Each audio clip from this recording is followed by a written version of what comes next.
la question. Donc, on a avec nous aujourd'hui M. Georges Belin, dans le cadre de cette conférence du jour, et qui va nous entretenir précisément sur la croisière, les aspects socio-économiques, les opportunités pour Haïti. Donc, la croisière, bon, M. Georges Belin d'Ago, il est de formation ingénieur civil, mais il a une très longue expérience dans la gestion et l'évaluation de projets dans le secteur du tourisme. Il a été responsable de la direction de la planification au ministère du Tourisme. Il a beaucoup travaillé sur les croisières. Donc, au niveau Haïti, c'est lui, à mon avis, qui maîtrise le mieux cette thématique-là. Donc, c'est avec plaisir que j'accueille Georges Belin dans le cadre de cette conférence aujourd'hui destinée au renforcement des connaissances des étudiants de l'IRAISES. Donc, ce sont des étudiants troisième, quatrième, deuxième, troisième et quatrième année qui y participent. Et c'est un plaisir d'accueillir Georges. Maintenant, il y a la partie question, c'est divisé en deux parties. La première partie, ça va être la conférence que va présenter, bon, conférence, c'est pas vraiment ça, mais c'est cette partie-là que va présenter M. Belin. Puis ensuite, la partie dynamique, question, facilitateur, il y a le professeur Duro qui va nous rejoindre un peu plus tard. Donc, sans plus tarder, je vais passer la parole à M. Belin et pour sa présentation. Bonjour, c'est la première fois que nous nous rencontrons et j'en suis très heureux. J'espère pouvoir vous apporter un peu de mon expérience et de ce que j'ai vécu dans le secteur tourisme. Et nous allons aborder un sujet qui me tient à cœur énormément, c'est la croisière. Et elle me tient à cœur pour plusieurs raisons que j'espère pouvoir vous faire partager. Je voudrais commencer par vous dire une anecdote. C'était une scène totalement inhabituelle, impensable en Haïti, vu notre mode de fonctionnement. Un président de la République faisant antichambre dans les bureaux d'un organisme privé, même étranger. Pourtant, le président de la République de Colombie, Álvaro Uribe Vélez, l'a fait dans la salle d'attente de Michel Page, qui est toujours jusqu'à présent Chief Executive Officer de la Florida Caribbean Cruise Association, FCCA. Pourquoi faisait-il l'antichambre? Qu'est-ce qui avait motivé le voyage du président de la République? Simplement un plaidoyer pour la réouverture du port de croisière de Barranquilla. Ce port, un temps florissant et qui contribuait à l'économie colombienne, avait été abandonné par les lignes de croisière à cause de l'insécurité et des kidnappings fréquents dans la ville. Cette anecdote est pour vous montrer l'intérêt que peut avoir la croisière pour un pays. La région Caraïbe comporte de nombreux ports de relâche pour la croisière. On peut les classer, suivant l'itinéraire, en Caraïbes Ouest, Caraïbes Est et Caraïbes Sud. Certaines destinations très populaires incluent Cozumel au Mexique, Nassau aux Bahamas, Charlotte-Amélie à Saint-Thomas, Bridgetown à la Barbade, etc. Ces ports offrent des expériences culturelles diverses, des produits hors taxes, de très belles plages et des excursions terrestres ou maritimes. Jeanne, est-ce que tu peux mettre la carte des croisières, s'il te plaît? Attends, ça va être continue. OK. En termes de visiteurs, la fréquentation de ces ports varie énormément. À titre d'exemple, Nous pouvons citer Cozumel, qui a accueilli la plus grande partie des 7 millions de croisiéristes des ports mexicains, avec 4 620 000 visiteurs de croisière. Nassau, de son côté, a accueilli 5 600 000 visiteurs. Charlotte-Amélie a reçu 1 770 000 visiteurs. Taino Bay, en République dominicaine, a reçu 332 000 visiteurs de croisière en 2024, tandis que Amber Cove en recevait 318 000. Et nous, au cours de l'année 2013, nous n'avons pas de statistiques beaucoup plus récentes. Au cours de l'année 2013, l'Abadie a reçu la visite de 643 634 visiteurs de croisière.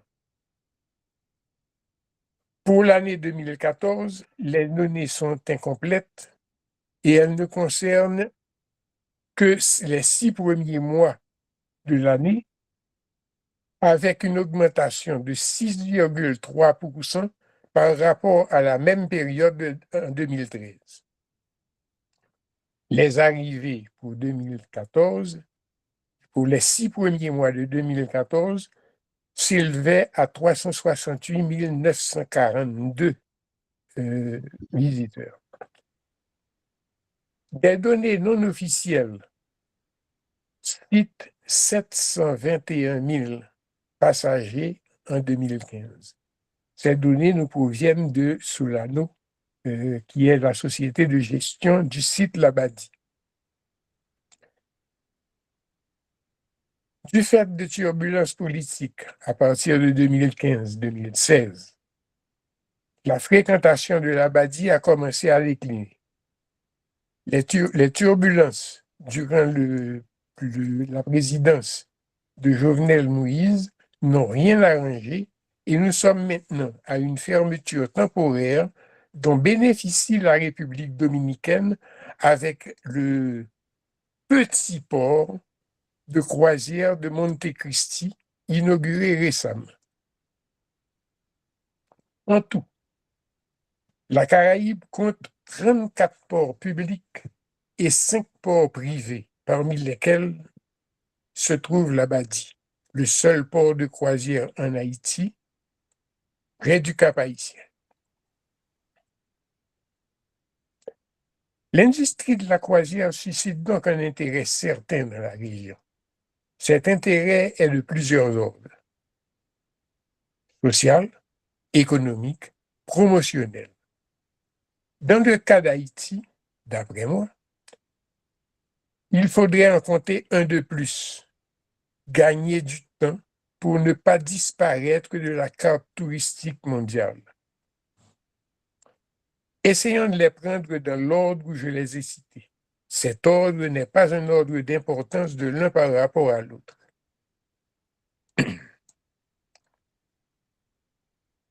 Le professeur Piou a dû vous dire que j'étais un ardent défenseur de la croisière, même si je n'ai, à date, participé à aucune.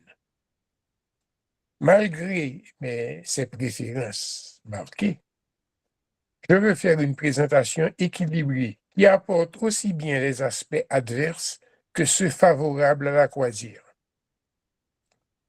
Nous commencerons par les arguments défavorables. Certains facteurs militent contre la croisière. Même en ne faisant pas un examen approfondi, examinons un peu ces facteurs. En premier lieu, il y a un phénomène que nous connaissons bien en Haïti, c'est l'insécurité. Ce qui ramène au cas de Barranquilla cité dans l'anecdote du début. On aura beau répéter qu'elle est localisée à la capitale et à ses environs immédiats, ces effets se font sentir puisque la Royal Caribbean a abandonné l'escale. Ensuite, nous trouvons les attractions. Si celles-ci ne sont pas assez variées, ne se renouvellent pas suffisamment, l'attrait de l'escale baisse et sa fréquentation s'en ressent. C'est la raison pour laquelle la Solano, la société de gestion de l'escale Labadie, en inaugure périodiquement de nouvelles et en fait la publicité. Ces attractions indiquent aussi le marketing de la compagnie et quel genre de clientèle elle veut cibler dans l'avenir proche. Enfin, comme facteur adverse, nous trouvons les exigences des compagnies d'assurance auxquelles souscrivent aussi bien les lignes que les passagers individuels. Pour vous donner un exemple de ces exigences, vous savez qu'un passager de la RCC de la Royal Caribbean ne peut, sous peine de perdre sa couverture, consommer la nourriture préparée sur site à Labadie, celle-ci n'étant pas homologuée. Ils ne peuvent consommer que celle provenant du navire. Ceci est donc constituant tout de suite une limitation aux revenus que peut avoir le port. Passons maintenant aux arguments favorables. Rappelez-vous, je vous ai déjà dit, l'ordre de présentation n'indique pas un ordre d'importance. Intérêt social. Les voyages forment la jeunesse, dit-on, mais pas seulement celle qui fait le déplacement. Il y a échange. En effet, la jeunesse qui reste sur place, celle qui reçoit, bénéficie également des contacts avec d'autres mœurs, d'autres modes de vie, d'autres modes de pensée que les visiteurs amènent avec eux et qu'ils partagent au cours des dialogues. En deuxième lieu, il y a la résorption du chômage avec la production de biens et services qui seront offerts aux visiteurs.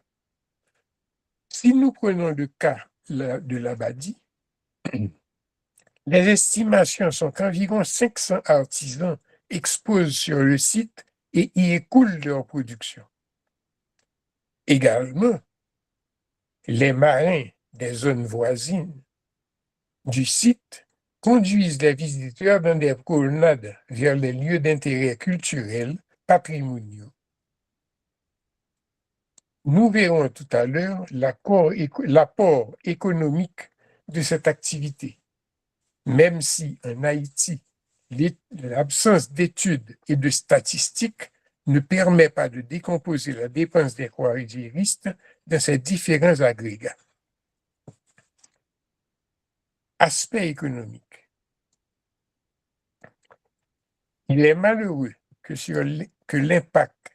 des mesures sur l'impact monétaire et financier de l'activité croisière ne soient pas prises en Haïti.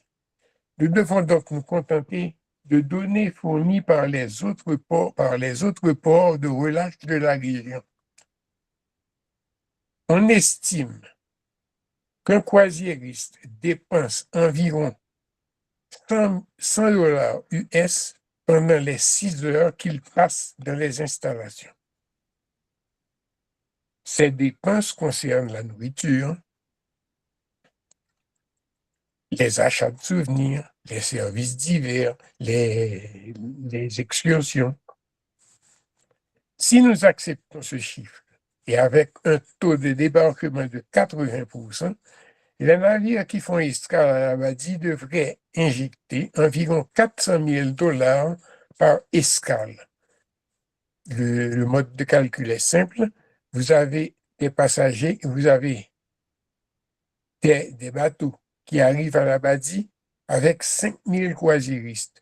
Et là, nous ne comptons pas les membres d'équipage. 5 000 croisiéristes multipliés par 80% et multipliés par 100.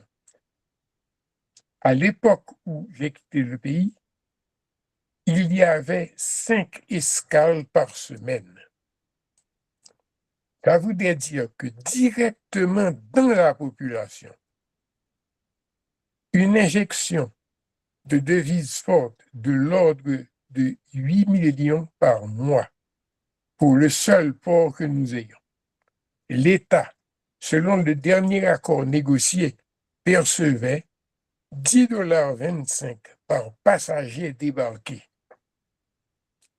Il faut tempérer cela par le fait que la situation sanitaire qui prévoyait en Haïti ajoutait des limitations aux dépenses que les visiteurs pouvaient consentir. En effet, comme je l'ai dit plus tôt, toute la nourriture consommée pendant l'escale provenait des cuisines du navire. Il y a donc là un double manque à gagner, monétaire d'abord et de promotion ensuite, la culture haïtienne étant très bien cotée au niveau mondial. Intérêt promotionnel. La croisière est un outil promotionnel très puissant.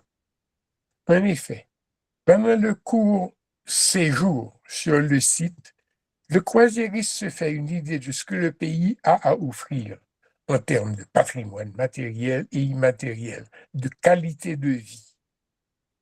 Si nous prenons l'exemple de l'Abadie, offrir des excursions à la citadelle, dans la vieille ville du Cap, au marché Cluny par exemple, peut donner aux visiteurs l'envie de revenir pour un séjour plus long. Il est généralement admis que 80% des croisiéristes satisfaits reviennent à la destination pour un séjour de 5 à 7 jours qu'ils mettent à profit pour une immersion dans la culture du pays visité. Enfin, et dans le cas spécifique d'Haïti, gagner du temps.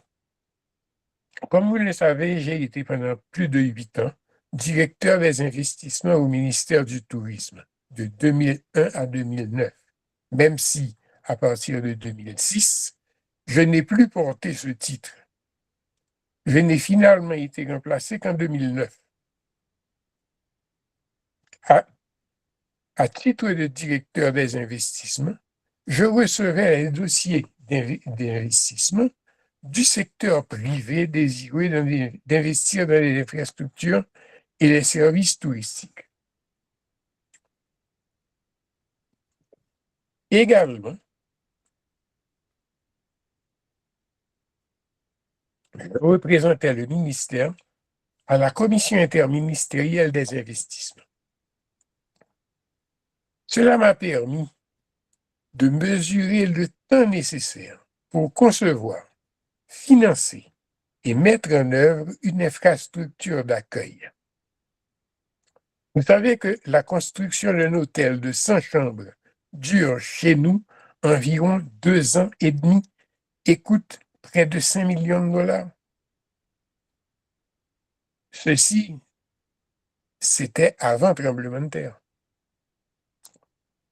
Et ce n'est valable que pour un établissement de 2 à 3 étoiles.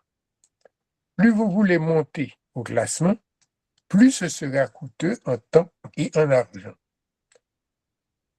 Or, il n'est pas discutable que le pays souffre d'un grand déficit en établissement d'hébergement de qualité. Je crois que la croisière, et je suis persuadé que la croisière constitue une position d'attente qui nous permettrait de mettre en place toutes les infrastructures nécessaires tout en n'étant pas oubliés comme destination potentielle. La seule condition est que nous puissions attirer les investisseurs. Et pour cela, la sécurité est primordiale.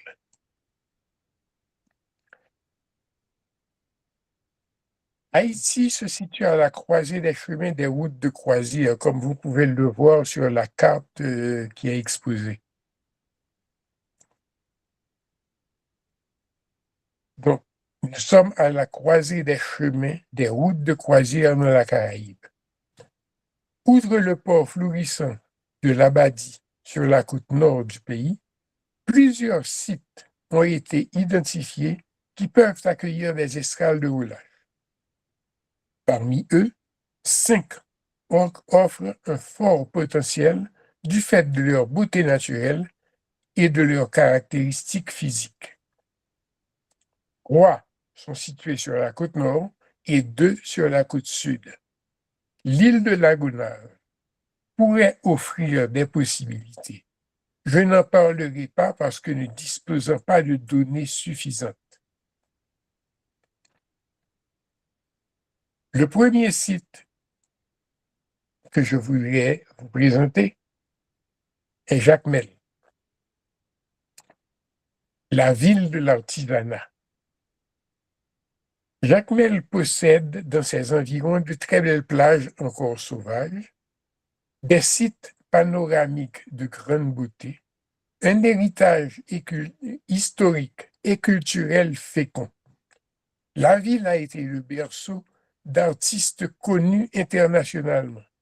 Son architecture de la fonte la rend comparable à la Nouvelle-Orléans, ville touristique des États-Unis. Elle dispose déjà de wharfs auxquels on doit apporter certaines améliorations, mais pour lesquels les investissements ne seraient pas très élevés. Les travaux les plus importants et coûteux concernent la construction d'un brise-lames à l'entrée de la baie de Jacmel.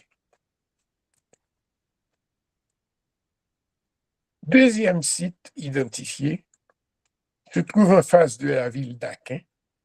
La Grosse Caille est une île d'une superficie de 54 hectares, abritant environ 200 familles de pêcheurs. Elle possède des plages de sable blanc, une végétation encore vierge.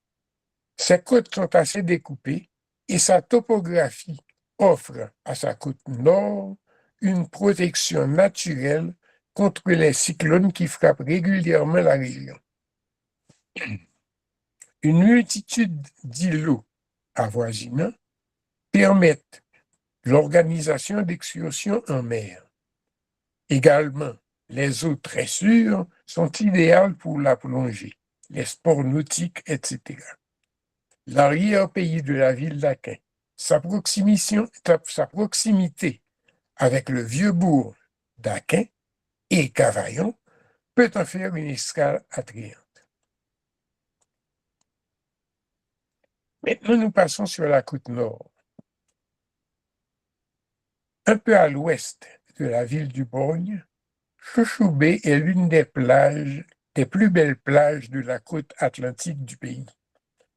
Elle offre un cirque naturel de 1000 mètres linéaires environ de plages blancs de la meilleure qualité entre deux pointes formant une gueule de crocodile. Les profondeurs varient de 8 à 15 mètres, ce qui est amplement suffisant pour les plus gros paquebots dont le tirant d'eau ne dépasse pas 12 mètres. Les courants sont de 1,2 nœuds. Le bassin Waka, curiosité géologique, probablement un lac dans le cratère d'un volcan éteint, constitue une attraction. On raconte de légendes à son sujet. Selon la tradition populaire, les esclaves marrons venaient s'y baigner lorsqu'ils étaient blessés. L'eau guérissait leurs blessures. La croyance populaire veut aussi que le bassin soit habité par une sirène et qu'il était vénéré depuis le temps des premiers habitants de l'île. Troisième site, dans le nord, le site où le premier croisiériste connu a débarqué dans le Nouveau Monde. Vous voyez, il y a déjà un slogan pour le Mall Saint-Nicolas. Le mont Saint-Nicolas est situé à l'extrême pointe ouest de la presqu'île du nord d'Haïti.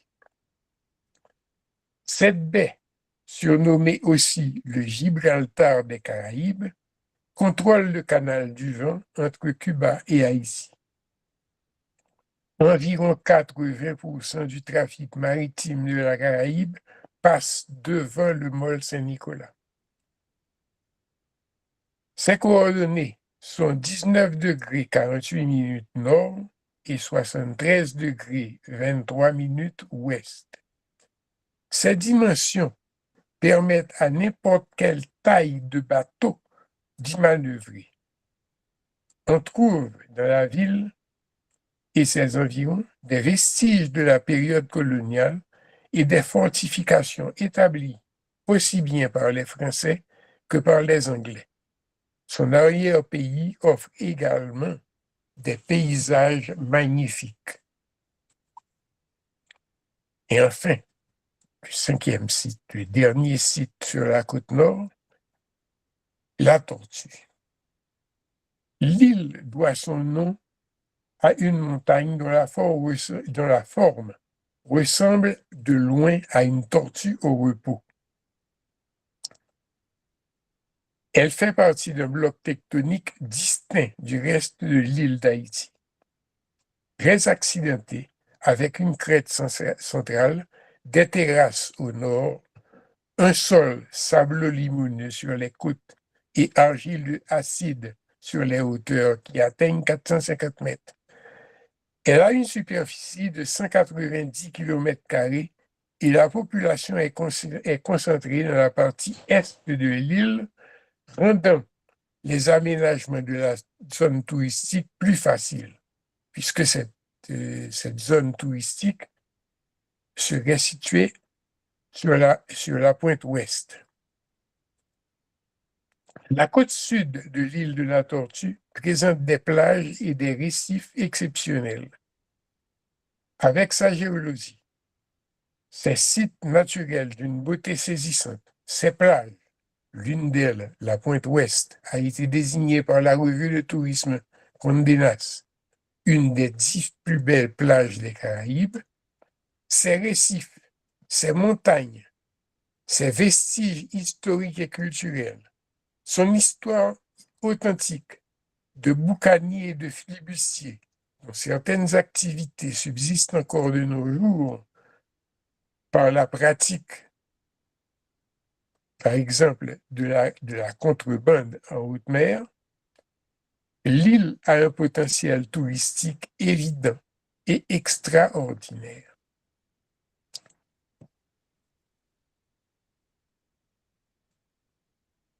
La croisière et établir un port de croisière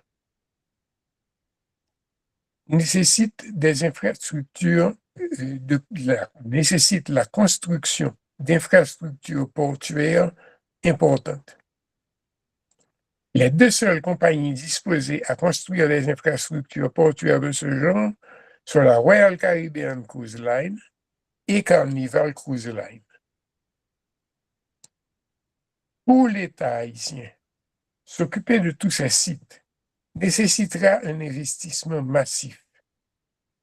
Il faudrait trouver des investisseurs disposés à s'engager dans ce genre de projet. En 2015, nous avions Carnival pour la Tortue et un autre investisseur privé dont je tairai pour le moment le nom pour la Grosse Caille. Une prospection destinée à s'assurer qu'ils sont encore intéressés serait peut-être fructueuse, surtout dans l'optique où notre seul port de croisière est actuellement fermé. Il serait aussi intéressant de considérer les villes avoisinantes de ces ports comme étant elles-mêmes des attractions, puisque, encore pleine d'histoire et d'une histoire qui a façonné un peu le monde.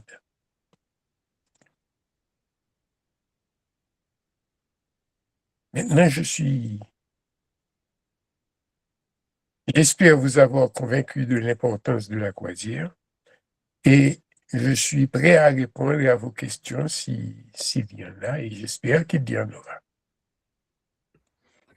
Et merci, Georges, pour ta présentation donc, concernant la croisière. Donc, on voit ça après, donc pour nous autres en Haïti, la question de la croisière qui s'est focalisée depuis les années 80, comme l'a dit Georges, sur le site de l'Abadie. Mais peut-être, Georges, j'aimerais que tu reviennes un peu de mémoire les débuts de la croisière en Haïti. Tu n'en as pas parlé, croisière à partir de l'exposition universelle du bicentenaire de la Fondation de Port-au-Prince et aussi le développement de l'industrie de la croisière à une certaine époque dans la région, au Cap-Haïtien surtout. Donc, est-ce que tu pourrais faire Oui, l'historique là, bon, pour les si tu étudiants? veux, de mémoire, Tout à comme fait, ça. tout à fait. 1949, bicentenaire de la ville de Port, bicentenaire de la fondation de la ville de Port-au-Prince. C'est à ce moment-là, si tu veux, que les deux seules destinations de la Caraïbe, Cuba et Haïti, se lancent effectivement dans le tourisme. Et la première, il ne faut pas oublier qu'à l'époque, nous n'avions même pas encore le Boeing-Field. L'aéroport de Port-au-Prince.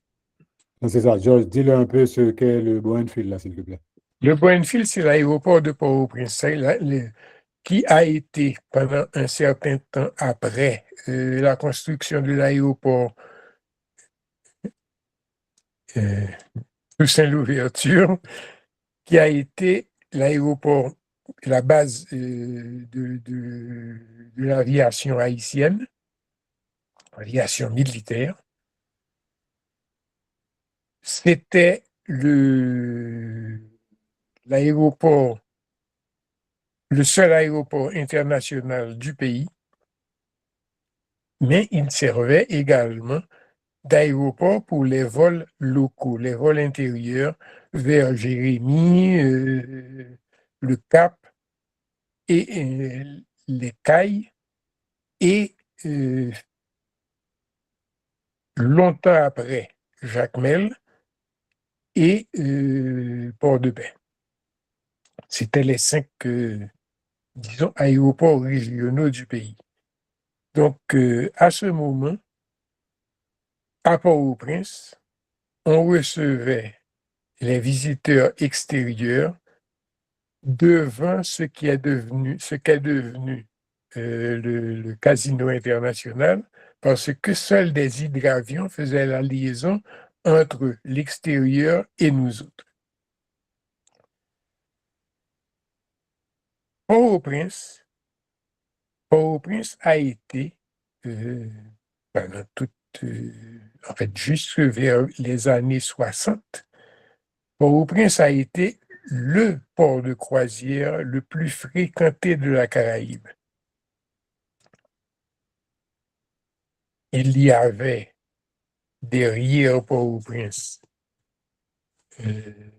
enfin, il y avait le support de la ville de Port-au-Prince avec un support également de taille constitué par les chauffeurs guides qui conduisaient les croisiéristes à des visites dans les environs de la ville.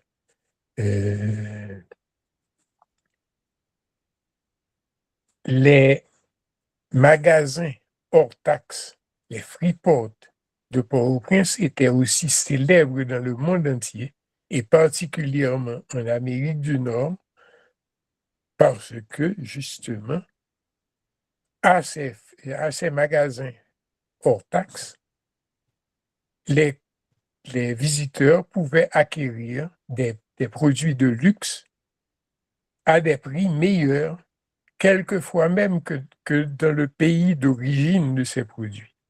Ainsi, ils achetaient de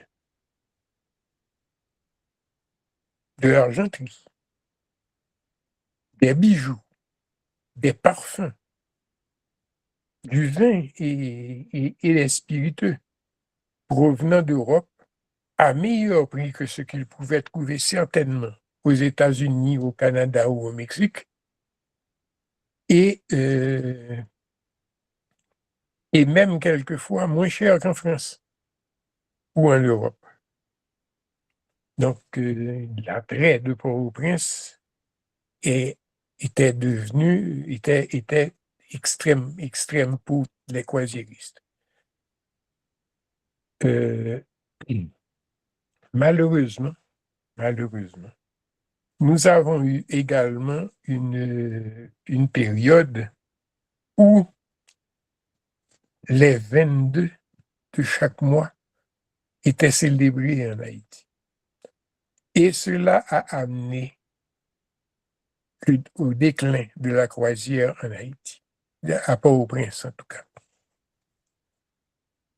En effet, l'afflux de personnes amenées quelquefois de force de province et dont certains restaient après les commémorations officielles,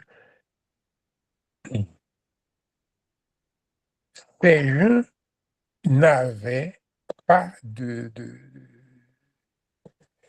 moyens de subsistance réels à Port-au-Prince. Ça a occasionné plusieurs phénomènes. L'un d'entre eux étant la bidonvillisation de la région avec la construction de cités que nous appelons maintenant Soleil et qui à l'époque s'appelait Cité Simone.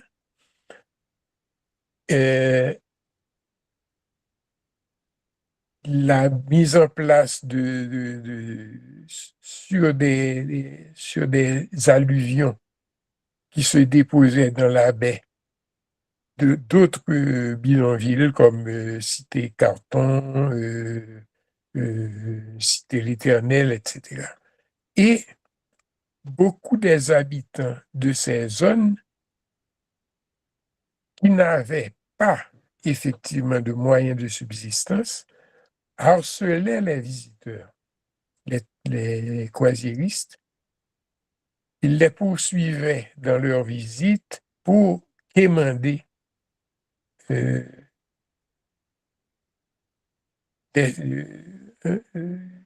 prébendes, quoi.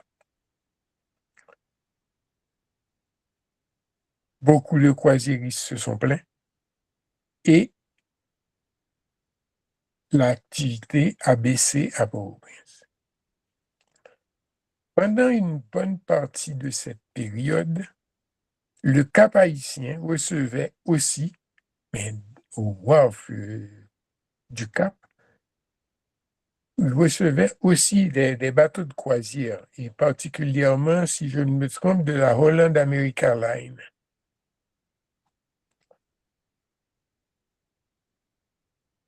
Il est difficile de faire cohabiter dans un même lieu un port de croisière et un port commercial. Or, le seul wharf qu'il y avait au Cap-Haïtien devait recevoir les deux. L'une des deux activités devait mourir.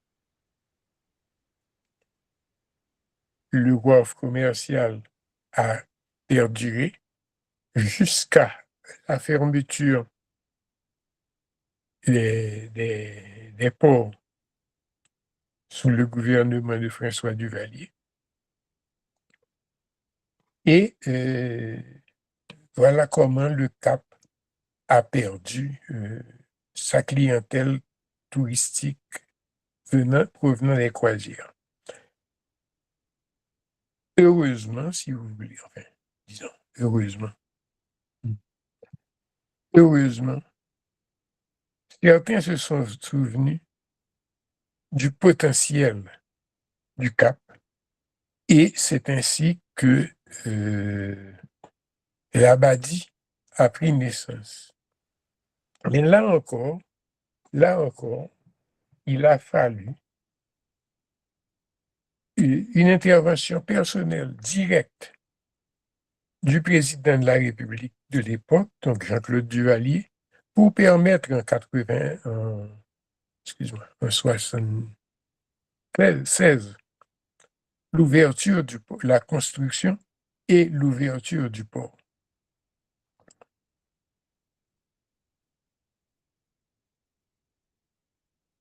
Comme je l'ai dit, ce port a progressé et maintenant est à même de recevoir des gros porteurs de 5 000, 6 000 passagers. Alors que, si nous prenons l'historique de la croisière en Haïti, les premiers croisiéristes qui arrivaient à Port-au-Prince et au Cap venaient dans des paquebots minuscules par rapport à ce que nous voyons aujourd'hui. La plupart de ces bateaux ne pouvaient pas accueillir plus que 250 à 300 passagers. Mais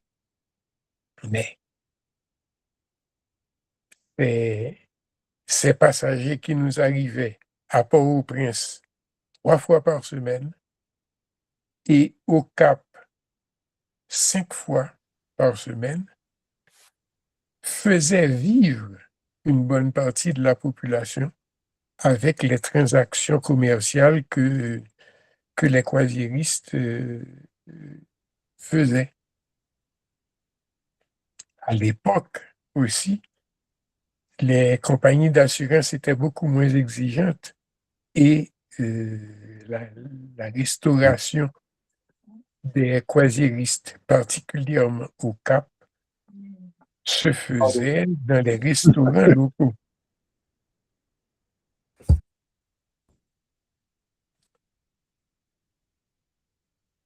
Il ne faut pas oublier qu'à l'époque, lorsque Port-au-Prince recevait 40 000 personnes en visite comme ça, c'était la manne. Des magasins comme comment il s'appelait encore cette dame-là? Des magasins comme le magasin des Nice ou bien la Belle Créole vivaient de ça.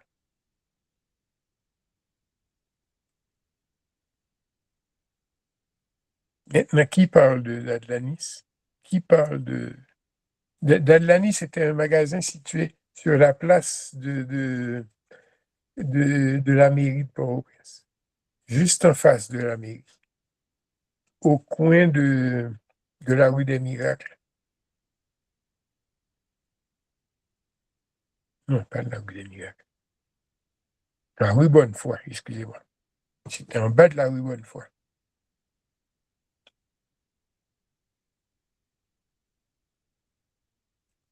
Mais tout ça, c'est le passé. Il faudrait peut-être essayer de faire revivre ce passé.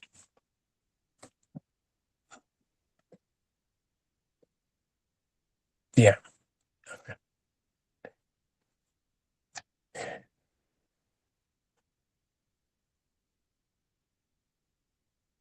Croisière, je l'ai dit, le plus grand pour nous, indépendamment de tous les avantages culturels, commerciaux et financiers, la croisière est, d'après moi, un moyen de se préparer à la réouverture du tourisme de séjour en Haïti. Et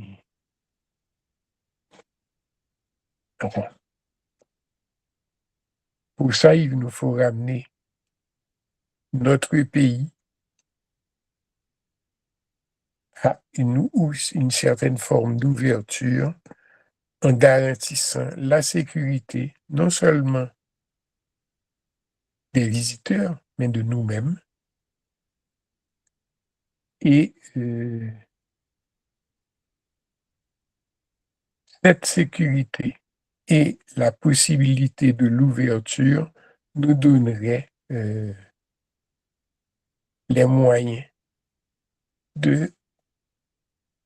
d'arriver à un certain progrès social et économique dont nous avons tellement besoin.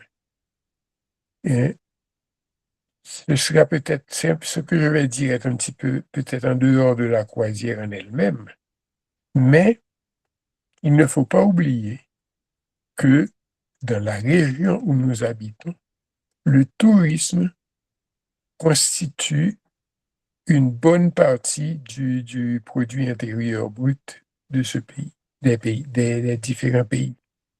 Si je prends par exemple l'exemple de la Barbade, le budget, le produit national brut de la Barbade est composé à près de 35% par le tourisme. Nous ne parlons même pas des Bahamas, où le tourisme est l'apport principal au budget. Si nous voyons que notre voisin insiste tant sur le tourisme, c'est parce que, justement, le tourisme lui permet de garder une certaine forme de cohésion sociale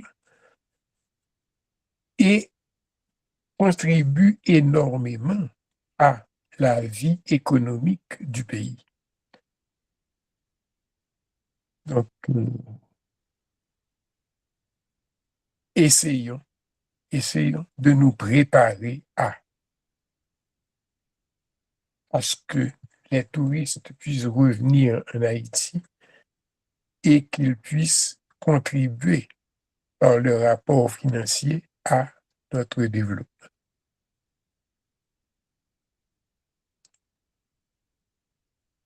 J'espère, Fermé, que j'ai répondu à ta question. D'accord, merci Georges. Donc, pour cette partie-là que moi j'ai estimé important de mettre un peu les étudiants au courant de cette histoire, donc cette histoire de la croisière en Haïti avec le début de cette activité à partir de la commémoration du bicentenaire de la fondation de Port-au-Prince.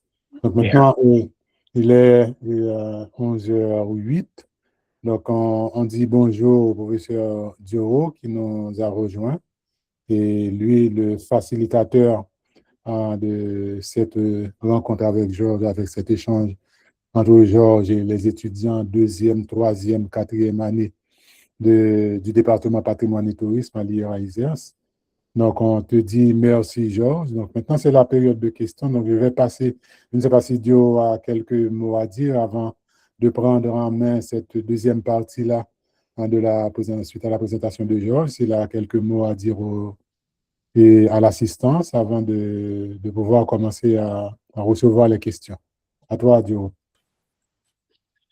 Bonjour, Monsieur Georges, bonjour à tous les étudiants et Bonjour, bonjour à vous aussi, Monsieur. Bonjour, vous m'avez entendu? Bonjour aussi à vous, professeur Piu. Donc, c'est un plaisir d'être là avec vous, et même si, en fait, j'ai pas été dès le début, mais jusqu'ici, par rapport à ce que j'ai pu entendre, je crois comprendre aussi l'importance que revêt cette thématique pour notre cher Haïti, qui en réalité se trouve dans une impasse, je dirais, macabre. Donc, je n'ai vraiment pas trop grande chose à ajouter, si ce n'est que j'ai mesuré au fait la portée des choses et j'ai été aussi attentif que tous les étudiants ici présents, parce que je suis un éternel étudiant aussi. Donc, je vais probablement laisser la place aux étudiants qui, j'estime, ont été présents pratiquement depuis le début afin qu'ils puissent poser leurs questions. Et comme ça, la partie que je n'avais pas eu la chance de suivre, j'espère qu'à travers les questions, je serai amplement édifié et pour pouvoir en fait effectivement continuer pendant cette belle période. Je vous laisse la parole, Monsieur Fernet-Piou, et puis merci encore de l'invitation.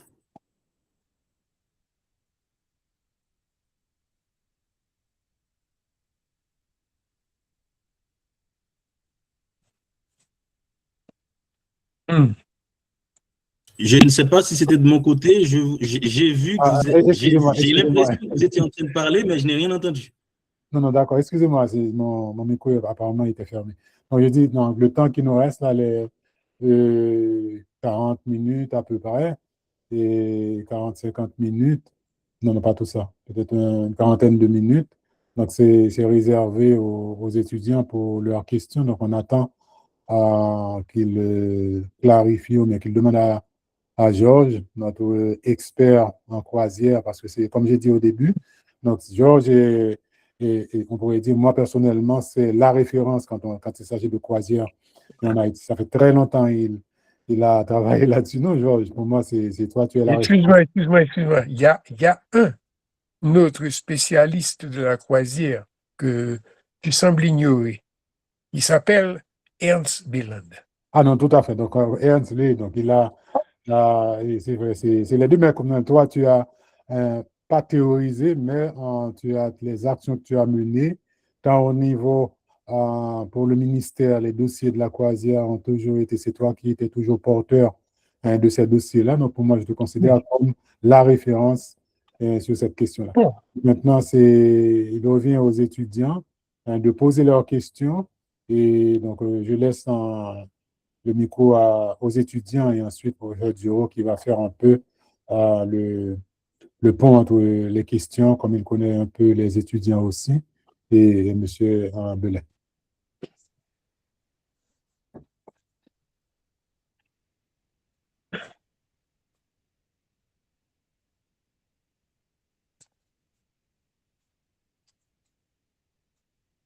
N'hésitez pas, les étudiants, à poser les questions. Donc, on m'a toujours appris qu'il n'y a pas de questions bêtes. Donc, les questions sont les bienvenues. Surtout pas.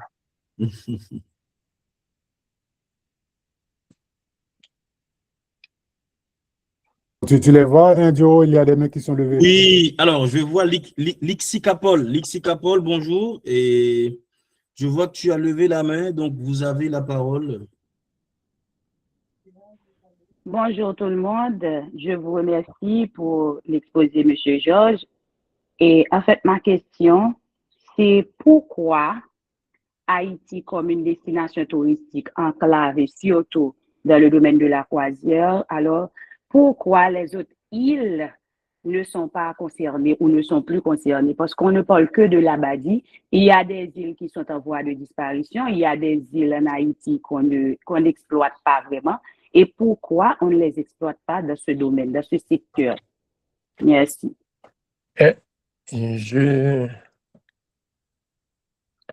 Parmi les sites que j'ai cités comme étant déjà identifiés comme le possible port de relâche, nous avons deux îles.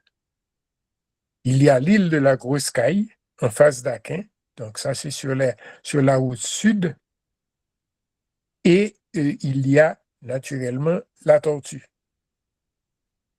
Ces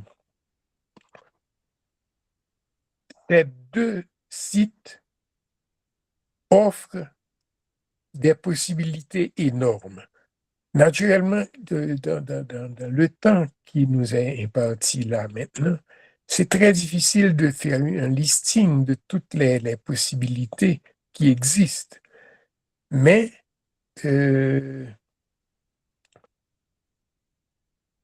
prenons l'exemple de la Tortue. À la Tortue, vous avez une histoire à raconter. Parce qu'il ne faut pas oublier, la Tortue, c'était la base des flibustiers,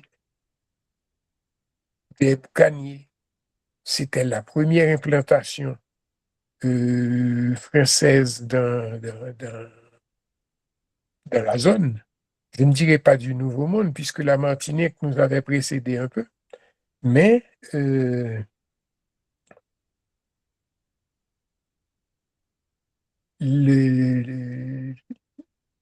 vous savez que, par exemple, à Basse-Terre, la maison de Bertrand de Jouan existe encore.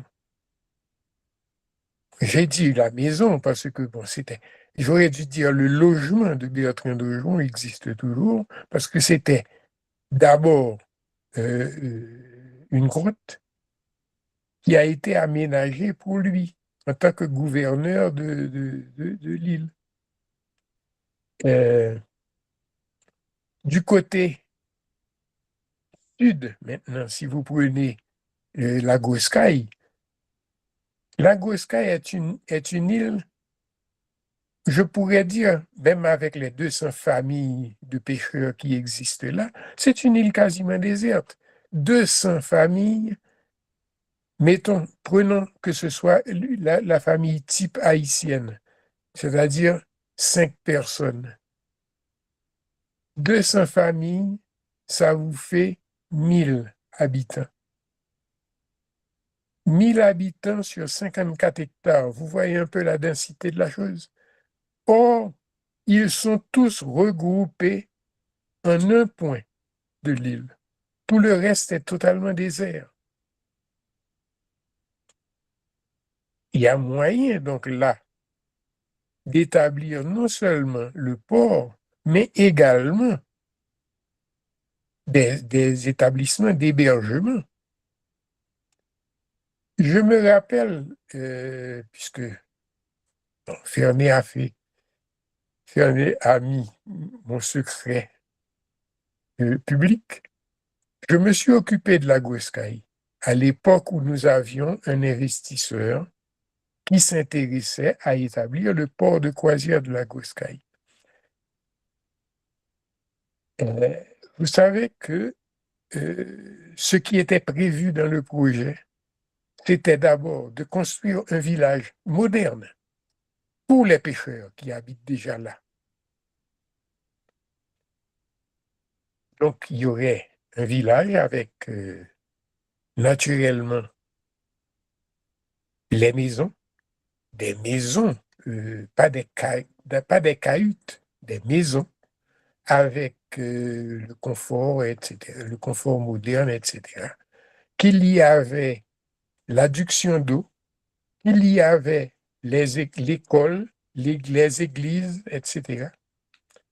Que tout ça était prévu dans le cadre de l'aménagement et que ceci était demandé, ça a été demandé par nous autres quand on négociait avec cet investisseur qui avait souscrit à ça.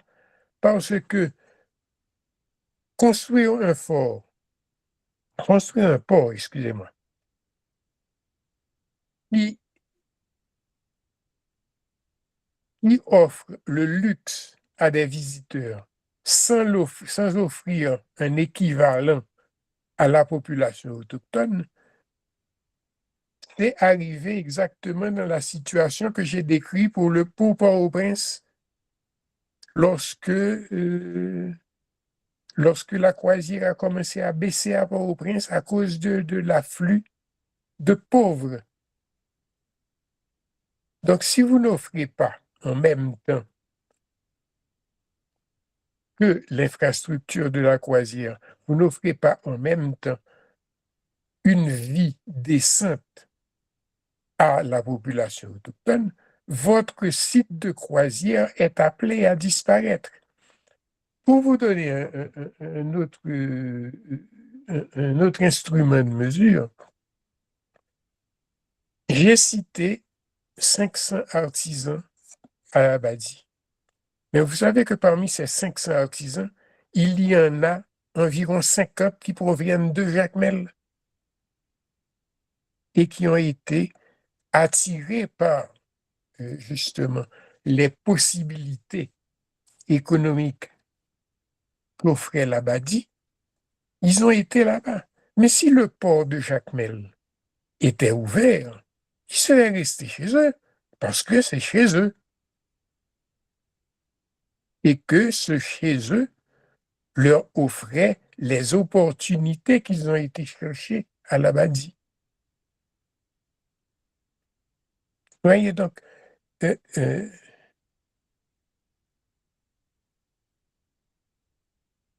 îles, j'ai cité la Gonâve, je sais qu'il y a probablement sur la côte sud de la Gonâve au moins 2 possibilités de port de croisière, au moins 2. Mais comme j'ai dit, je ne voulais pas m'étendre sur la Gonâve parce que je n'ai pas les données suffisantes. Mais les îles ne sont pas négligées. Elles ne devraient, non, excusez-moi, je me suis mal exprimé. Les îles sont peut-être négligées en ce moment, mais elles ne devraient pas être négligées en ce qui concerne la croisière. Il y a une île que je n'ai pas citée du tout, en face des Caraïbes. Mais là, il n'y a pas vraiment de possibilité pour un port de croisière. Il y a une possibilité pour une marina. C'est un petit peu différent, mais si vous voulez, là, il y a la possibilité, dans la baie de Morgan, de faire une marina qui soit prospère. À une certaine époque également, nous avions reçu une offre de faire transiter le Transcaraïbe des passionnés à l'Île-à-Vache, justement sur le site de cette marina. L'État haïtien a reculé pour une dépense de $10 000 de promotion. Alors, je vois que vous avez pas mal de choses à dire, Monsieur Georges. Donc, vu qu'il y a d'autres élèves, je me demanderais, est-ce que ce ne serait pas intéressant d'essayer de dire l'essentiel comme ça, afin que l'on puisse recueillir pas mal de questions relatives à ce sujet. Je ne sais pas ce que vous en pensez. Je suis entièrement d'accord avec vous. Je vais essayer de concentrer un petit peu mes réponses aussi sur l'essentiel. C'est ça, merci. Et je me demande, est-ce que ce ne serait pas intéressant aussi de prendre des groupes de questions, par exemple des groupes de 2, et comme ça, vous essayerez de répondre de manière à ce que tout le monde y trouve leur compte. Qu'est-ce que vous en pensez? J'aurais 10 ans de moins, je serais d'accord. Ok, merci. Donc, je ne sais pas si vous avez prévu d'ajouter quelque chose en vue de clore avec la première question, mais je vois qu'il y a déjà François Mitsuka qui a levé sa main. Donc, je vous laisse éventuellement, dans la mesure du possible, si vous voulez rajouter quelque chose de terminant. Ça dépend du niveau de satisfaction de la première personne qui a posé la question. Si elles sont satisfaites de la réponse, je peux passer à une autre question. Entendu. Lixika, est-ce que tu t'es retrouvé dans la réponse de M. Georges, ou est-ce que tu veux que M. Georges rajoute quelque chose afin d'étayer un peu plus les lanternes? Je suis d'accord. Je suis satisfaite de la réponse et je ferai plus de recherches là-dessus. Merci, Lixika. Maintenant, si vous permettez, M. Georges, on va demander à François Mitsuka de prendre la parole, s'il vous plaît, parce que, désolé François, sauf erreur de ma part, je crois que vous avez levé la main avant Lixika, mais bon, j'ai pris Lixika par erreur. Et j'espère que tu ne m'en voudras pas. Pas de problème. Okay. Bonjour tout le monde. Bonjour. Monsieur Georges. Bonjour. Je vous remercie pour ta présentation. C'est vraiment enrichissant. Ma question, c'est la suivante. Alors, dans notre cas, et j'aimerais savoir pourquoi l'État haïtien avait signé ce contrat pour donner aux étrangers le contrôle total de notre patrimoine, et la Badi. Et puis ensuite, et deuxième question, j'aimerais savoir, est-ce qu'il y a un espoir?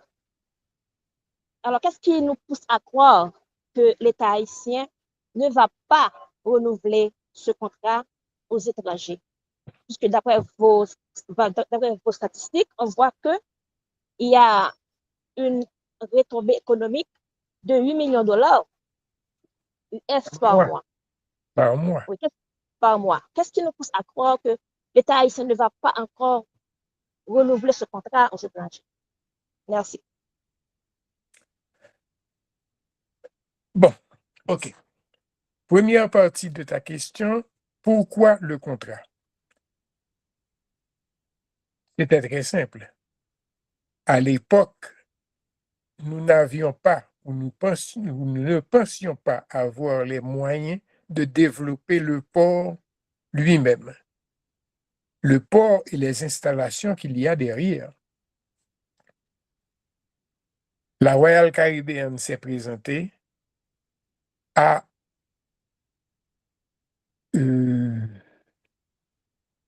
elle a présenté son projet à l'État haïtien avec, bon, il y avait cette seule restriction que tu as fait ressortir, c'est que ils avaient, que le port, si tu veux, le port de l'Abadi devenait un port privé. Mais c'est un port qui n'existait pas encore. Ils ont construit, et je ne sais pas si, je ne vous ai pas dit ça, mais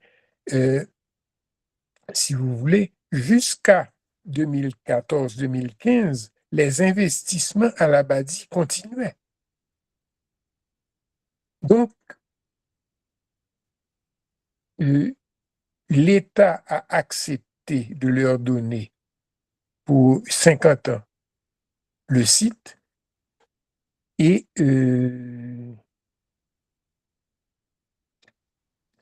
oui, c'est ça. Maintenant, il ne faut pas oublier non plus, tu as demandé si l'État haïtien n'allait pas re-signer ce contrat. Oui, le contrat a été déjà signé. Il a déjà été re-signé. En 2009, l'État haïtien a signé avec Solano et la Royal Caribbean pour un renouvellement de 25 ans. Après, maintenant, ce nouvel accord était assorti d'une condition aussi.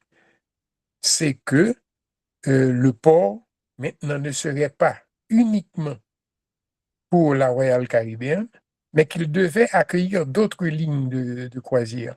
Et c'est ainsi qu'ils ont commencé, avant mon départ d'Haïti, ils avaient déjà commencé à recevoir d'autres bateaux de la famille Royal Caribbean. Parce que Royal Caribbean, c'est toute une famille de lignes de croisière. Donc là, ils ont commencé à recevoir d'autres bateaux. À l'échéance du nouveau contrat, maintenant, ils devraient recevoir toutes les lignes qui seraient disposées à venir à l'Abadi. Oui, donc, si vous voulez, c'est une inquiétude que nous avions toujours eue et que, dans la mesure où nous avions un certain levier, nous avons essayé de pallier à cette mainmise, disons, quasi totale par une compagnie étrangère d'un site haïtien. Également, si tu veux, je peux apporter un autre truc encore, c'est que la compagnie, d'après le contrat, devait investir également dans le développement du village l'Abadi, qui est voisin du site. Donc, si vous voulez, disons à une certaine période, nous n'avons pas été totalement un État démissionnaire. Non, on a essayé. Maintenant, la situation étant ce qu'elle est, il nous faut simplement espérer que ils reviendront. D'abord à l'Abadi, mais ensuite à d'autres sites. Par exemple, ce que j'ai cité là, qui sont déjà des sites identifiés. Et cela va dépendre des politiques publiques qui seront mises en place.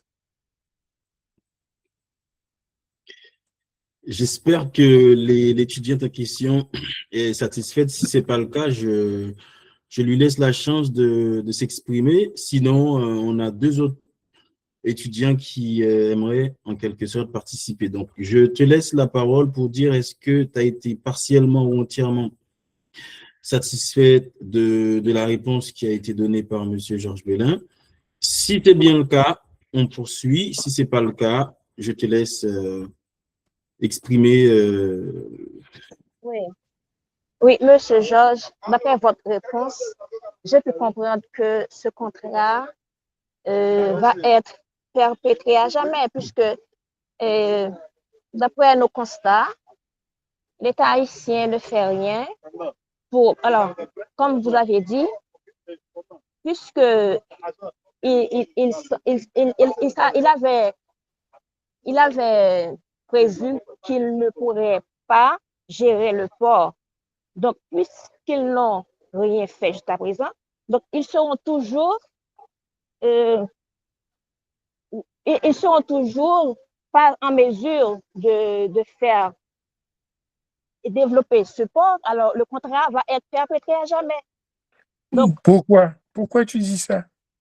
Pourquoi tu dis ça? Le contrat était arrivé à sa fin et on a renouvelé encore. Donc, on va toujours renouveler. Et on voit comment... Non, excuse-moi. Le renouvellement du contrat a eu lieu du fait que... Bon, il y a une particularité sur l'Abadi que vous ne connaissez pas probablement. Au début du fonctionnement du port, les bateaux restaient au large et il y avait 2 barges qui prenaient les passagers et les amenaient à terre. Lorsque le contrat a été renouvelé, c'était pour la construction du wharf lui-même, qui permettait maintenant aux bateaux d'accoster et de débarquer ces passagers directement sur le wharf, et ils avaient une centaine de mètres à parcourir pour arriver aux installations du port. Tu vois? Donc,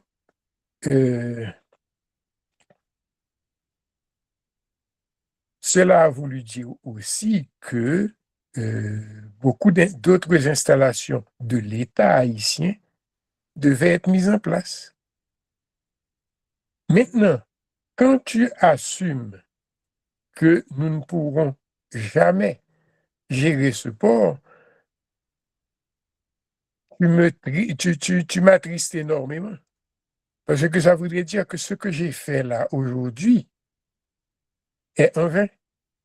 J'espère que certains d'entre vous pourront se spécialiser dans la croisière, dans la gestion du port. Par exemple, j'avais à une certaine période, je l'ai laissé malheureusement dans mon bureau au ministère et je ne sais pas ce que c'est devenu, mais j'avais à une certaine période le manuel de protection de l'environnement qui est en vigueur pour toutes les lignes de croisière.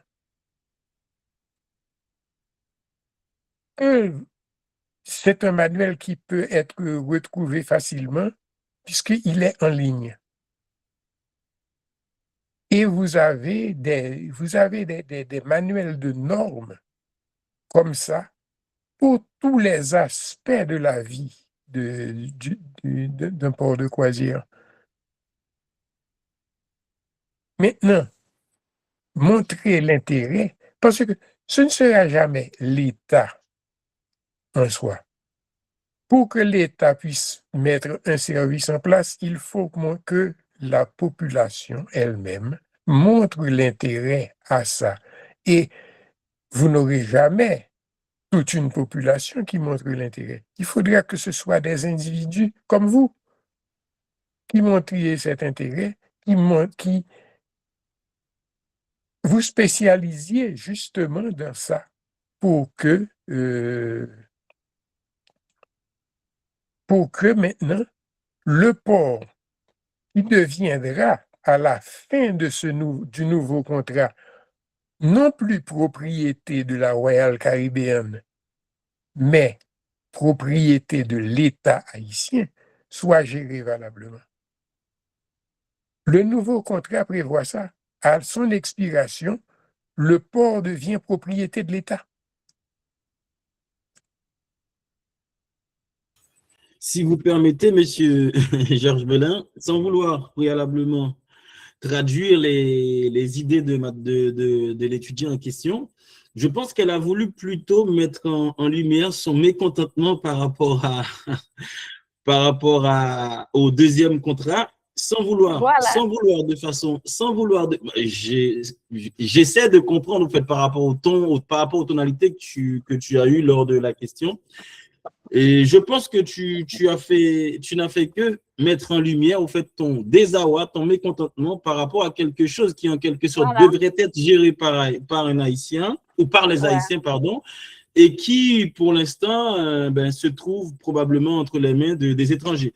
Mais je ne suis pas sûr que l'étudiante en question pense que l'État haïtien n'est pas doté, au fait, d'une certaine capacité pour gérer au fait, le site. Bon, après, comme je disais, je ne voulais pas traduire l'idée de l'étudiante en question, mais par rapport au fond de son intervention, c'est ce que j'ai cru comprendre.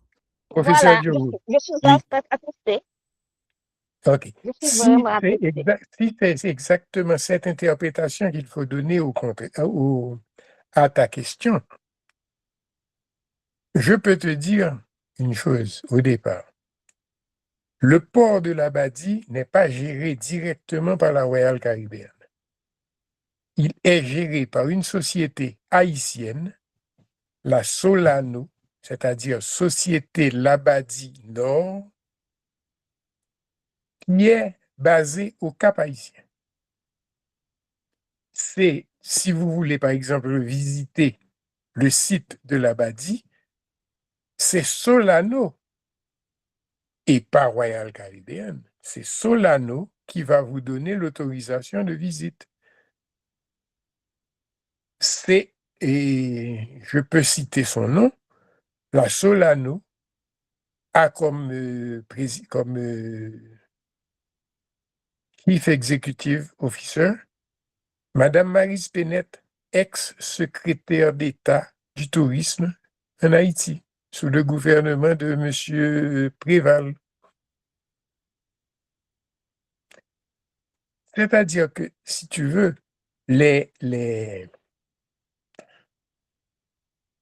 nous n'avions pas,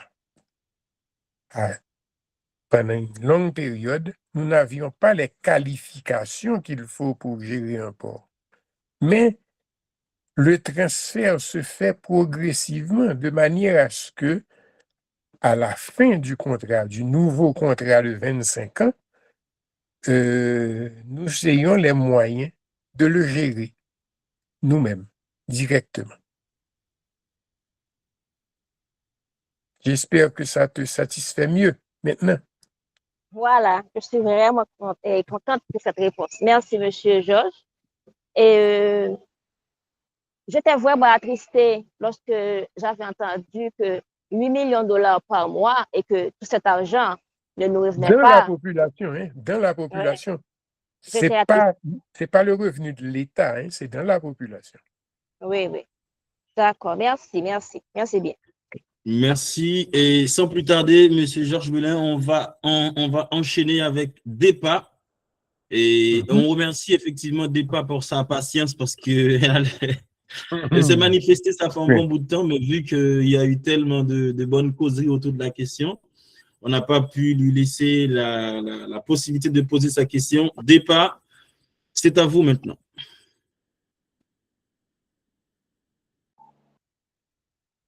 Salut tout le monde. Et bon, en question, j'ai trouvé la réponse dans la dernière. Je pense que chose a répondu avec précision.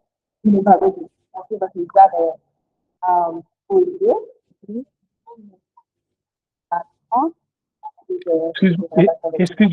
Excuse-moi, il y a un écho là. J'entends très mal ce que tu dis.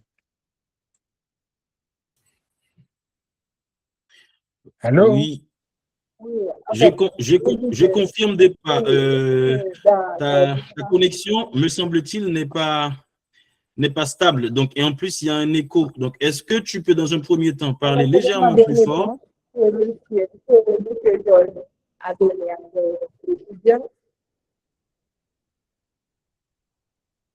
Ok, je crois comprendre, Monsieur Georges Belin. Oui, alors, Monsieur Georges Belin disait, si vous permettez, on t'entend avec un écho, avec un bruit en arrière, en fait, un bruit de fond. Est-ce que c'est possible de t'isoler ou est-ce que c'est possible de parler légèrement plus fort afin que l'on puisse vous recevoir? Est-ce que vous m'entendez bien là? Mieux. Oui, là, ça va plus ou moins, oui. Va mieux. Oui, vas-y. Ça va mieux.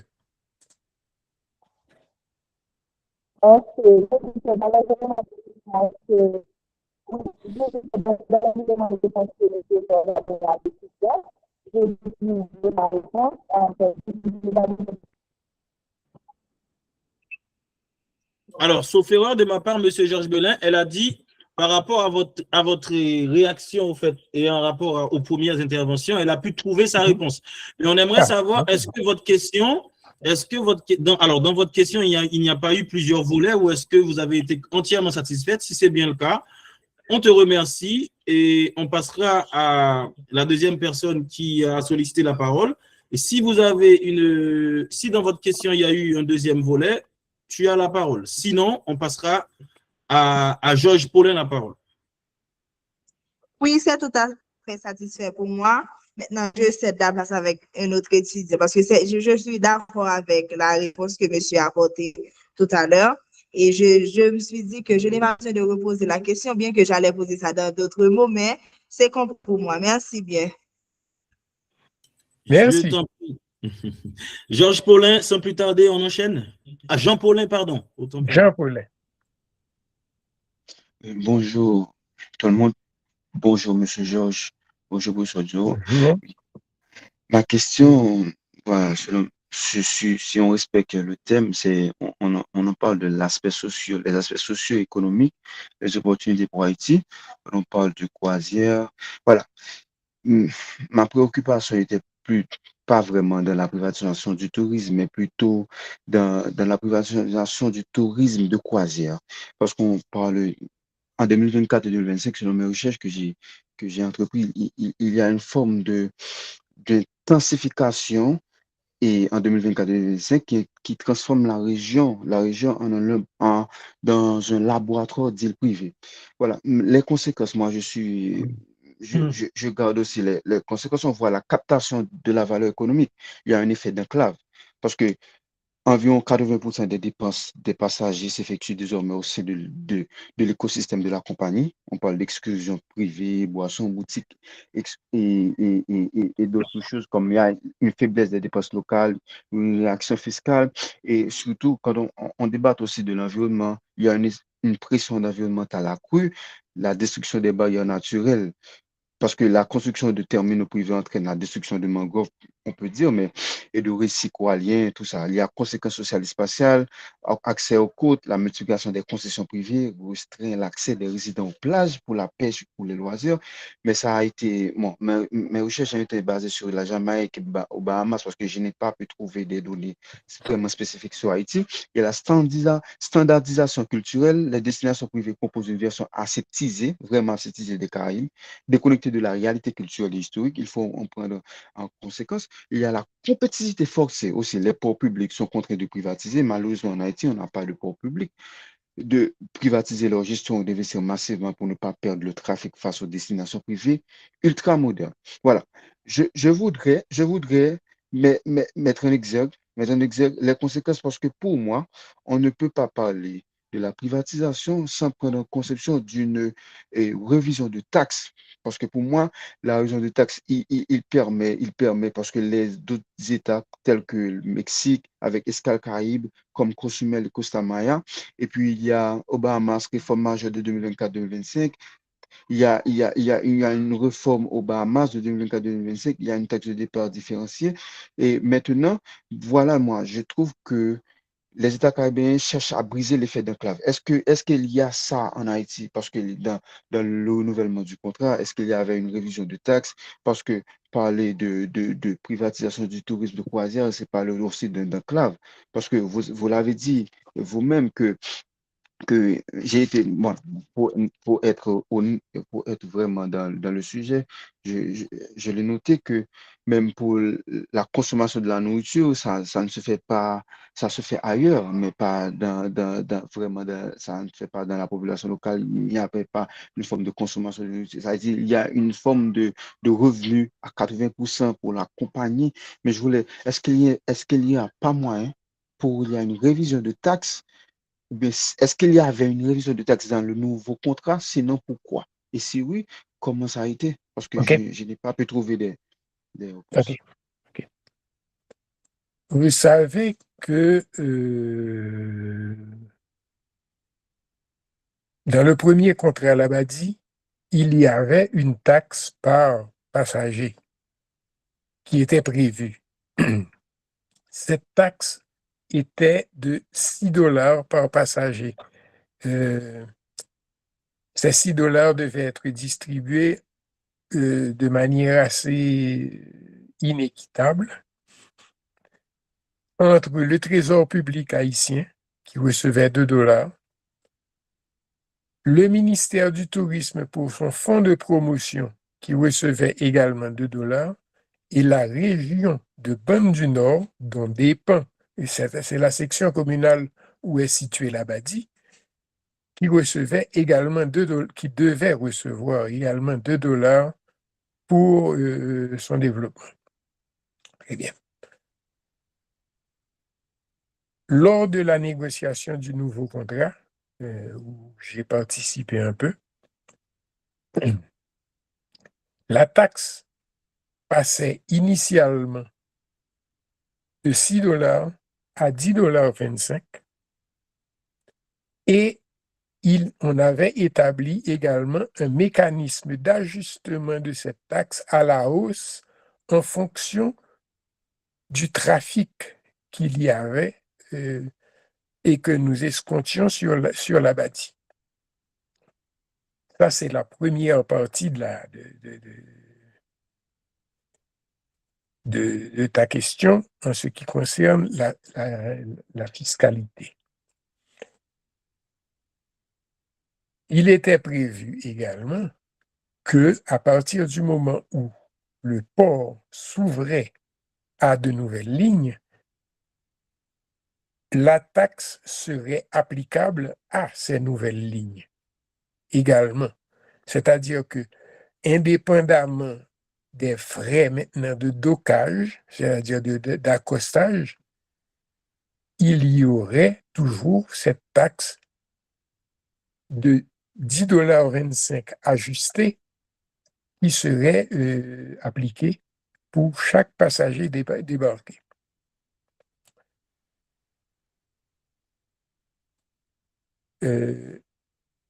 C'est un fait que aux alentours de l'Abadie, il y a énormément d'installations privées qui se mettent en place.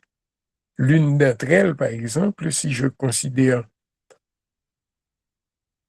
les développements que j'ai vus, c'est l'Ilara. Mais l'Ilara constitue un site de visite. L'aménagement de l'Ilara, d'abord, d'abord.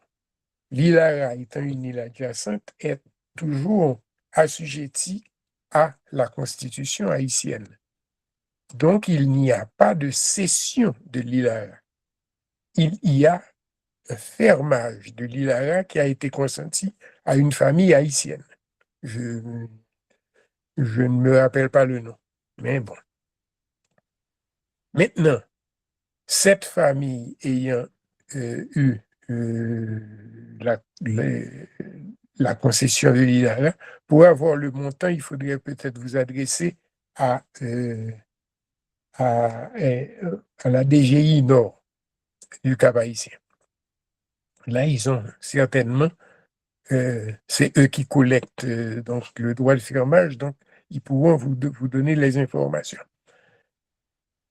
Maintenant, à charge par ce nouveau fermier de l'État haïtien d'aménager la visite de l'ILARA. Ça nous donnait, si vous voulez, deux avantages. D'abord, une île totalement, pratiquement déserte devenait un site de visite, de pratique de sport nautique, etc. Et deuxième chose, on arrêtait le pillage de sable haïtien par des étrangers. Parce que vous savez que l'ILARA a été pendant très longtemps un site d'emprunt pour les Dominicains et les Cubains qui venaient s'y approvisionner avec des barges, ils venaient prendre du sable et partir avec pour aller effectuer les travaux chez eux.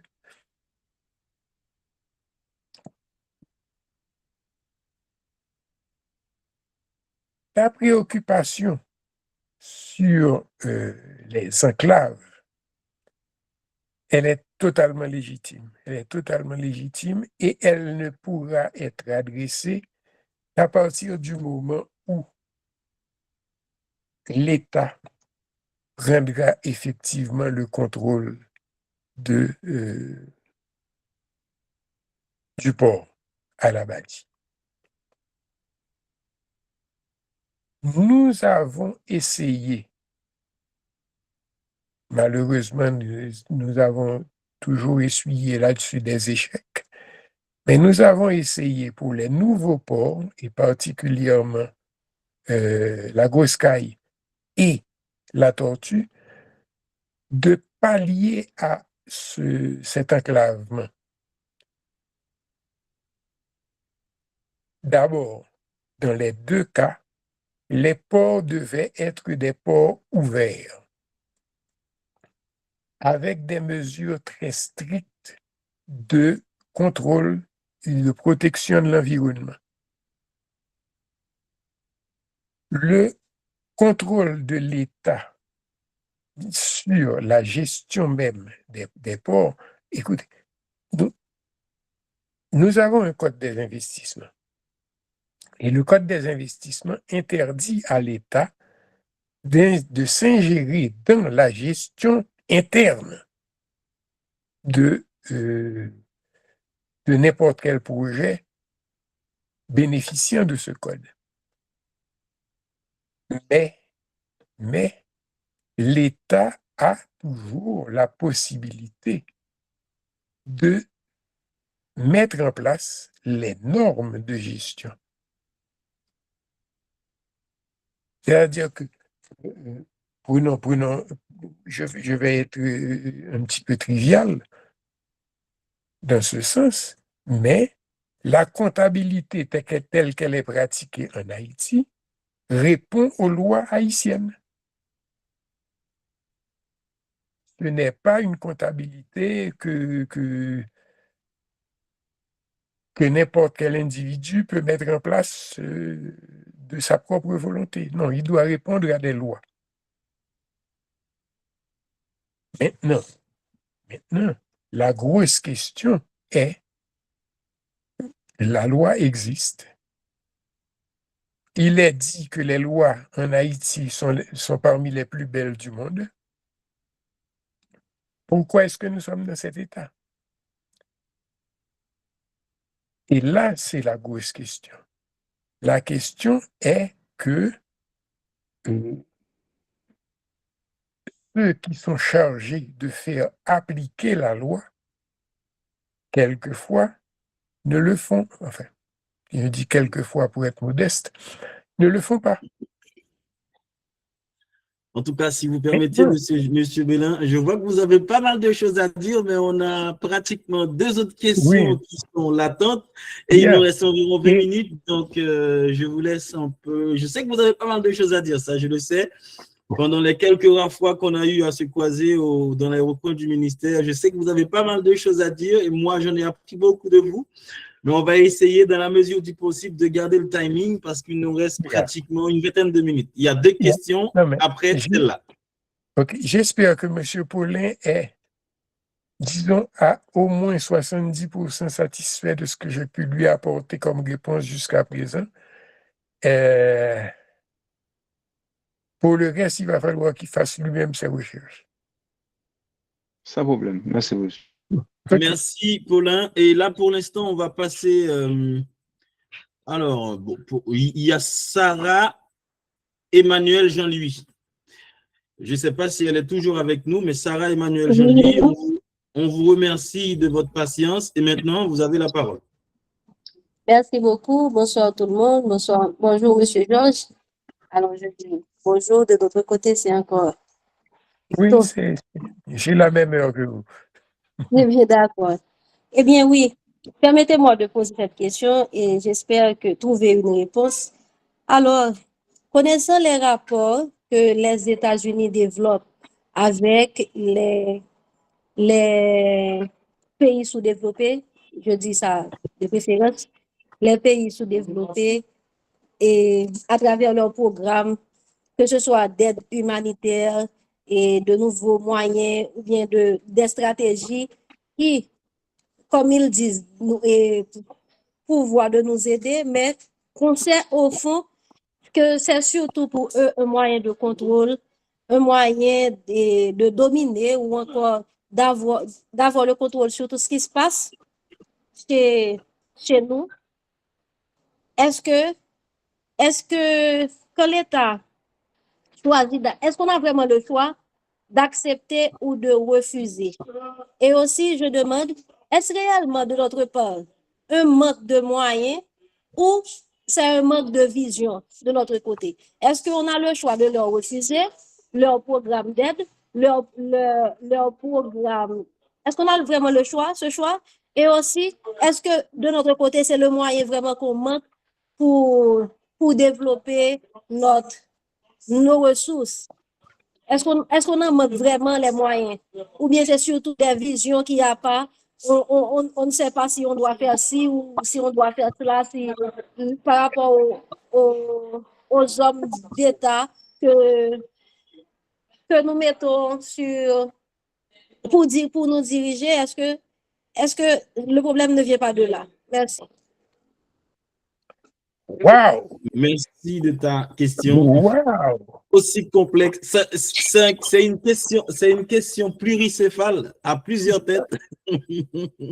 Donc, Non je laisse seulement M. Georges Bélin s'en charger. Pas seulement ça, elle me demande aussi de porter des jugements de valeur sur nos dirigeants.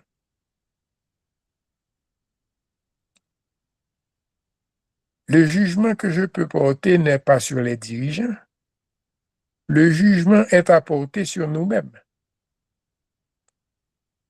Choisissons-nous pour nous diriger ou nous représenter. Je ne vais pas m'engager dans cette voie-là. Non. Je vais essayer plutôt de répondre à une question, à ta première question. Les rapports entre les États-Unis et nous. Bien. Et pour y répondre, je vais te donner une petite histoire. Tu es certainement au courant qu'il y a chez nous un ministère qui s'appelle le ministère de la planification, pas vrai? Ce ministère, initialement, lorsqu'il a été conçu, ne s'appelait pas ministère de la planification, il s'appelait le CONADEP. Il était dirigé par 3 techniciens de très haut niveau. Je peux citer des noms qui sont malheureusement plus là. Il y avait Donasson Alphonse comme commissaire principal. Il y avait Raoul Béret et il y avait, pendant une certaine période, Roger Cantave.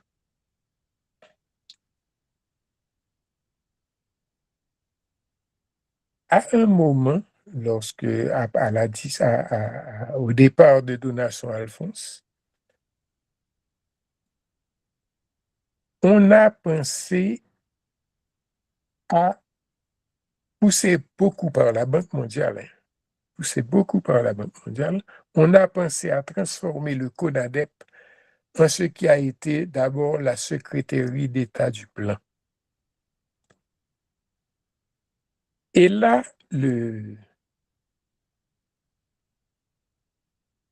effectivement, tu as raison, il y a eu un déficit de vision.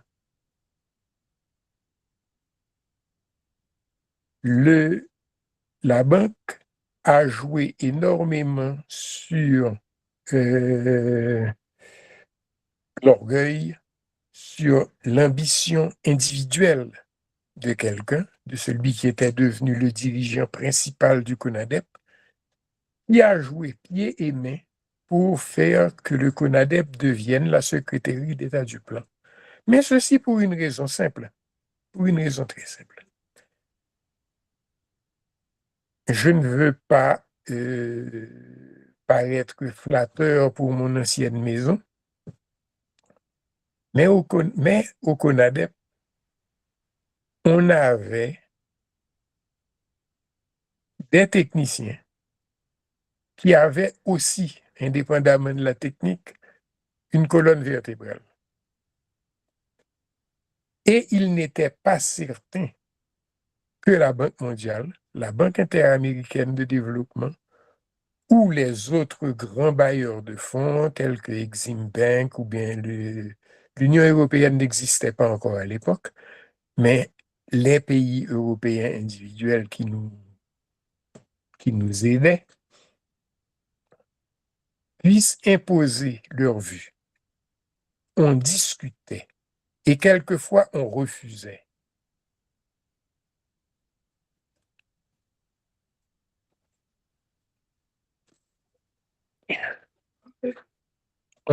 Donc, la banque était gênée. Ils étaient gênés parce que, justement, il y avait cette capacité de résistance. Donc, la première étape, si tu veux, le premier étage de leur fusée, ça a été l'orgueil individuel. Et lorsque cet orgueil a réussi à convaincre le président à vie de la République, Jean-Claude Duvalier, que le CONADEP constituait une anomalie, donc on a transformé effectivement le CONADEP en secrétaire d'État du Plan.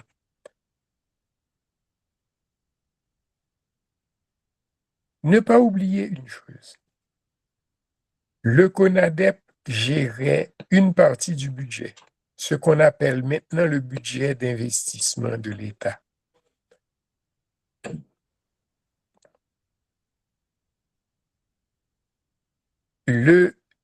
Lorsque le CONADEP est devenu... OK. Excusez-moi, problème familial. Donc, Lorsque le CONADEP est devenu secrétaire d'État du plan, la Banque mondiale, avec la complicité du ministère de l'Économie et des Finances, a fait savoir que, étant donné que le CONADEP devenait maintenant secrétaire d'État et était donc au même niveau que tous les autres ministères, il ne pouvait pas avoir l'autonomie de gérer seul les discussions au sujet des projets de développement.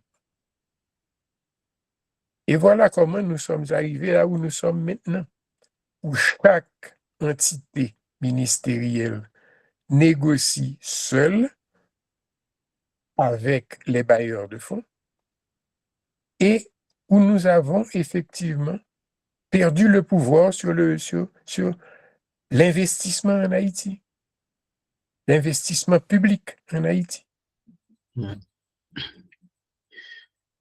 En tout cas, si vous permettez, M. Georges Belin, on a cru comprendre qu'il s'agissait dans un premier temps d'un problème de vision. Donc, Voilà. je pense que le problème vision, alors le simple fait de n'avoir pas une vision plus ou moins à long terme, donc ça explique que toutes les dérives dans lesquelles nous sommes plongés. Donc, en quelque sorte, moi, je pense que le problème global, comme vous l'avez dit tantôt, est d'ordre visionnaire, si je puis dire ainsi. Donc, Oui. je ne sais pas si vous souhaitiez ajouter quelque chose. Par contre, il y a encore une autre question, vu qu'il ne nous reste que 10 minutes. Donc, pour être dans les clous, en fait, pour respecter ce qui a été dit dès le début même de cette conférence. Donc, si vous avez quelque chose à rajouter, sans vouloir vous mettre la pression, vous avez 2 minutes et comme ça, on prendra l'autre question pour qu'on puisse terminer dans les... Allez à l'autre question parce que ce que je pourrais ajouter serait beaucoup trop... Ça demanderait beaucoup plus de temps, en fait. Ça demande du temps aussi pour le développer. Ok.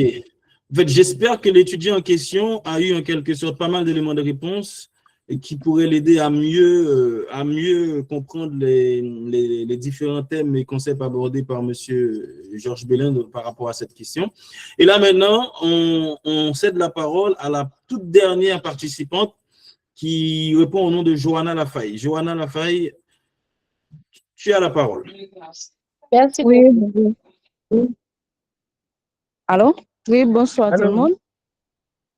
Bonsoir, allô, Johanna. Bonsoir, oui. Bonsoir, on entend, oui. Oui, d'accord.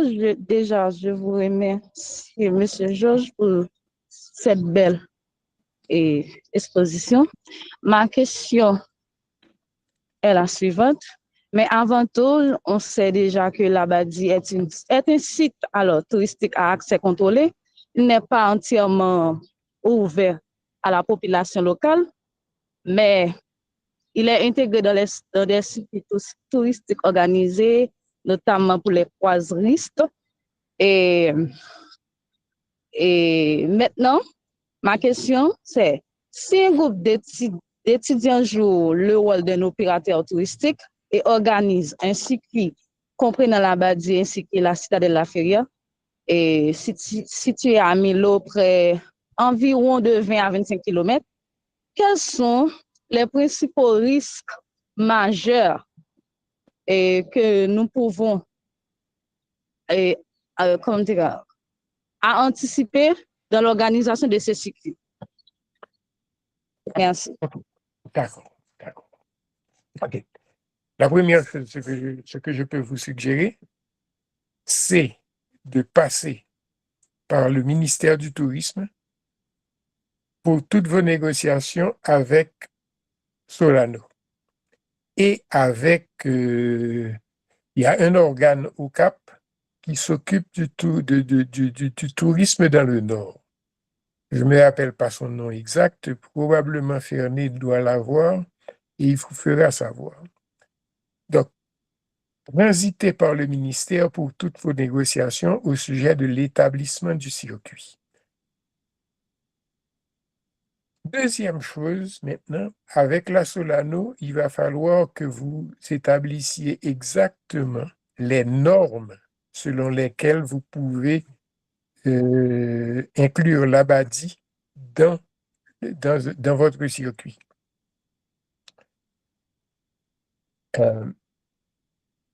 Il va falloir respecter les normes, des normes de pollution, des normes de vetting. Par exemple, on ne va pas laisser n'importe qui entrer sur le site. Il va falloir que vous fassiez vous-même le vetting de... Tu sais ce que ça veut dire, le vetting? C'est la vérification de la crédibilité d'une personne pour que vous puissiez avoir accès au site. Maintenant,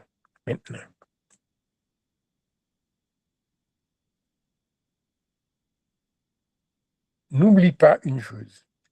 L'escale de l'Abadi dure 6 heures. Vous ne pouvez pas, avec les croisiéristes, vous ne pouvez pas les mettre en retard pour le départ du bateau. Le bateau ne les attendra pas. C'est un fait certain. Le bateau n'attend pas. Il y a une heure où il doit partir, il doit partir à cette heure-là. Tout passager en retard rate son transit et il doit trouver moyen d'atteindre le prochain port qui sera touché par le bateau pour pouvoir y remonter. Ce qui veut dire qu'il faut calculer votre circuit de manière extrêmement précise. Je me rappelle qu'à une certaine période, j'avais prévu justement une visite au Cap pour les croisiéristes de l'Abadi. Lorsque nous avons négocié également le dernier contrat avec la Royal Caribbean, on avait aussi un projet qui comprenait la visite de Milo et de la Citadelle dans les temps dont on disposait avec les croisiéristes. Maintenant, le succès de votre circuit peut amener à une augmentation du temps de relâche à l'Abadi. Ça peut amener, mais ce n'est pas quelque chose qui va se faire du jour au lendemain. Il va falloir que vous fassiez effectivement la preuve que le circuit est un succès. Et le succès ne sera mesuré que par la satisfaction du croisiériste. Et à ce moment-là, la ligne pourra envisager d'ajouter 1 heure ou 2 heures de plus à l'escale qu'elle compte faire. Je suis certain que une idée de ce genre devrait pouvoir marcher à partir du moment où le port sera à nouveau ouvert.